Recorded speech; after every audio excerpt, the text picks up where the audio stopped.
Hey, what's up, what's up, what's up, what's up, what's up? A gracious good morning to you good people. It's your girl KB. You know what I do, and you know why I do it. It is Monday morning. It is August 25th, and it's 4:31 in the a.m. I'm about ready to get up and do my thing, as James Brown would say. But, let's talk for a moment, shall we? I just watched a video by Joy Reid talking about the larger African American community upset with other people of color who thought that this administration was going to do things in their favor only to have a rude awakening, and how we, myself included, have a tendency to say you got what you voted for, which I continue to say.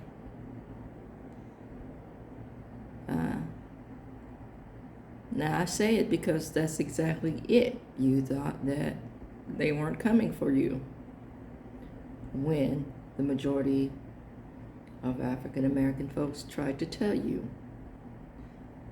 But that speaks to your level of racism, or should I say just tolerance, because a lot of people think they're doing folks a favor by tolerating them. You know, I don't go where I'm tolerated, and I need to be clear about that. I go where I'm celebrated, and I celebrate you with equal fervor. And so where I stand is clear. And I will call out racism. I don't care who's doing, saying, or participating in it.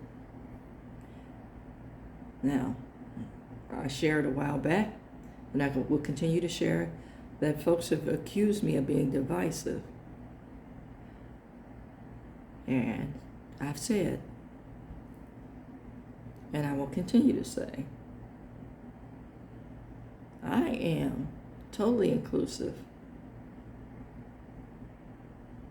with the same energy that people bring to the table.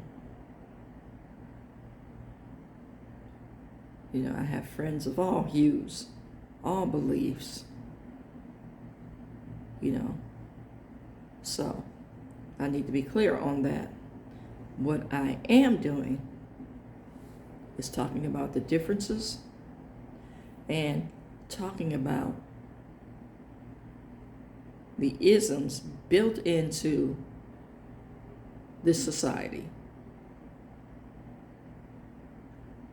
Okay, and people don't want to talk about the isms built into this society. They want to have this delusional sense of history. You know, I was going to create a t-shirt with the colors red, white, and blue that had a list of all the racial insurrections and incidents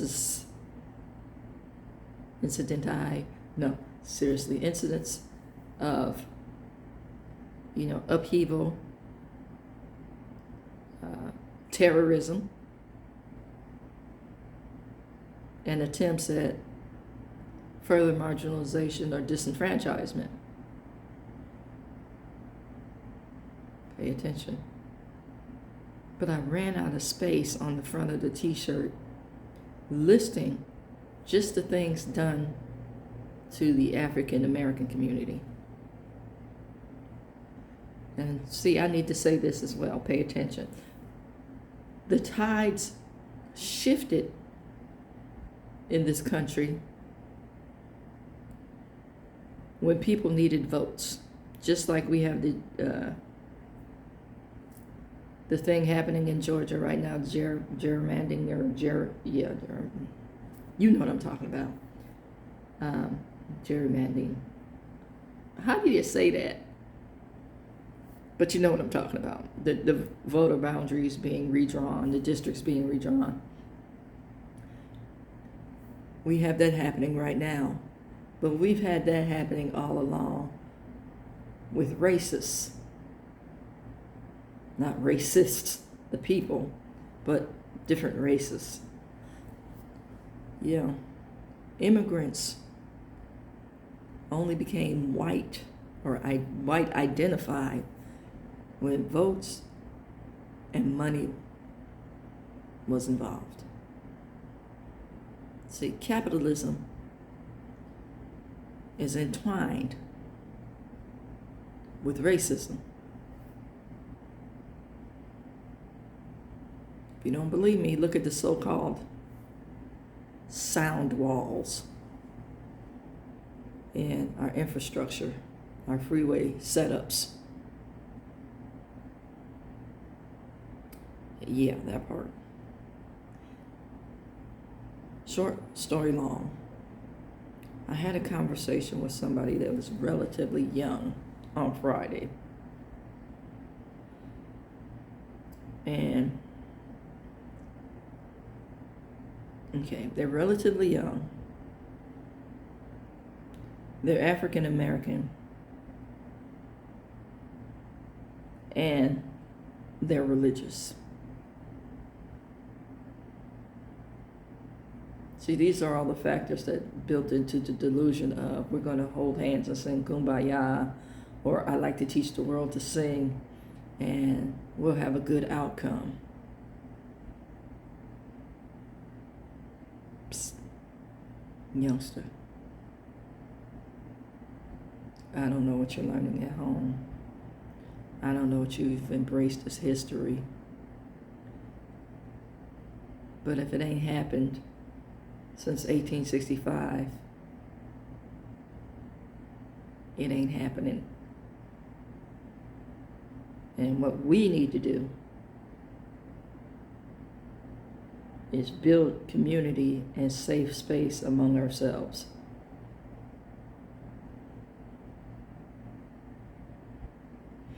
And this is for everyone who was not classified as white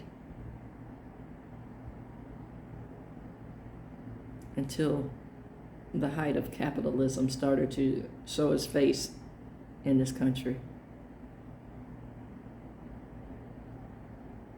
Okay. Irish, Italian, all the Slavic countries, the Eastern Bloc countries. Okay. Native Americans, Japanese, Chinese.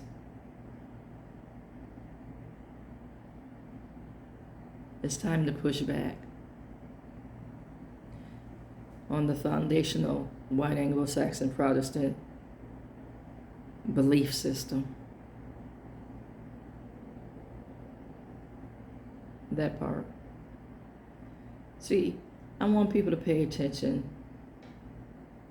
because we're giving people kudos and we're giving people flowers about their positioning, when in reality,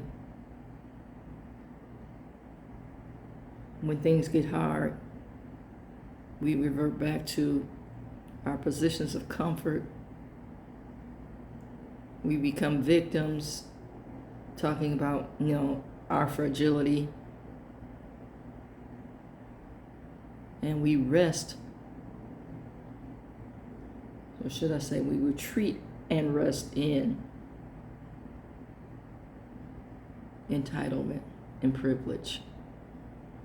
And I know as I speak these words, there's going to be blowback and pushback. No, not me. No, that's not what I do. Oh, I speak up. Now, I'm going to give you two examples. Now, they're relatively wealthy examples. They're Hollywood liberals with a little bit of money.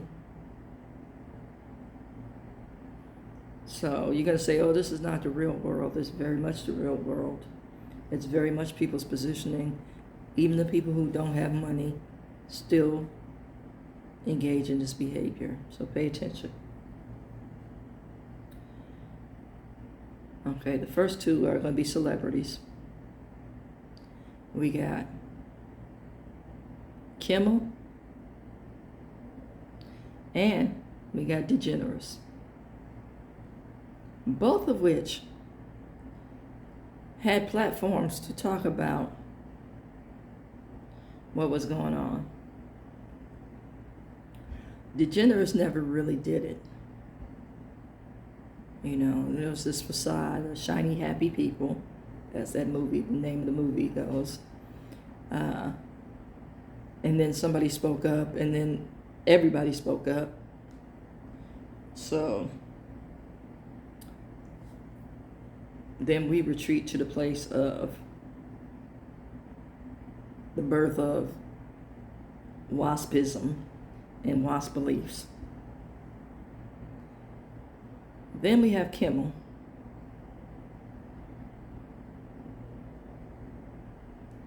who was very vocal and was holding his own. But the minute that the threats came,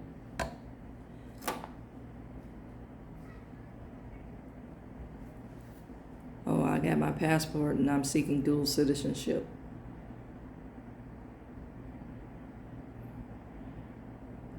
See, you're willing to fight as long as you have a clear retreat plan. What about the people who don't?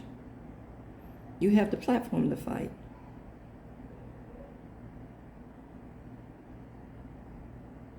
But you want to keep your comfort, so again, you have an escape route planned. And while you're thinking about this, I want you to think about the parallels of some level of fame and how it applies in different situations. Because I'm thinking of Paul Robeson while I'm talking about the celebrities from our day. He had nowhere to go, although he was accepted in France. The United States made it clear you can't earn a dime here. Watch the documentary Scandalize My Name and all the things that was done to Robeson. Or pay attention to McCarthyism and what was said and done during those times.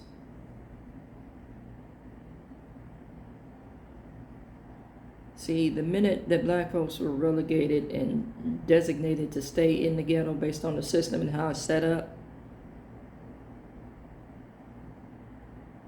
you know, that minute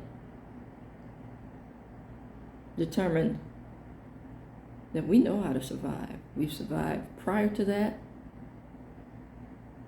and we continue on. We also have established we will fight to our dying breath for righteousness. But you keep trying.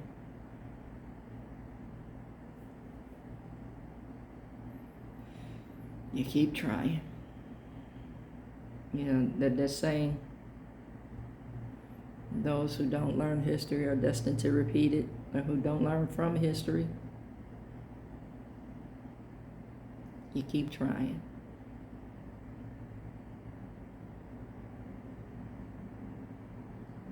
You know, it is frustrating for me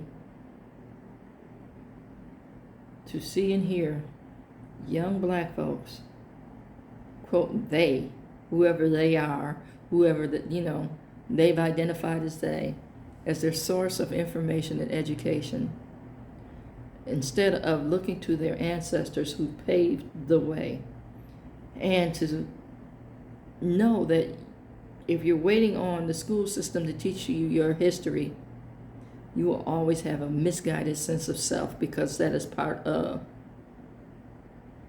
the plan. You need to understand that. See, the quote that goes with those who don't remember the past are destined to repeat it. Should also, those people who know that quote should also know a people without a knowledge of self It's like a tree without roots. And that's a Marcus Garvey quote. Understand that. And learn from the people who paved the way.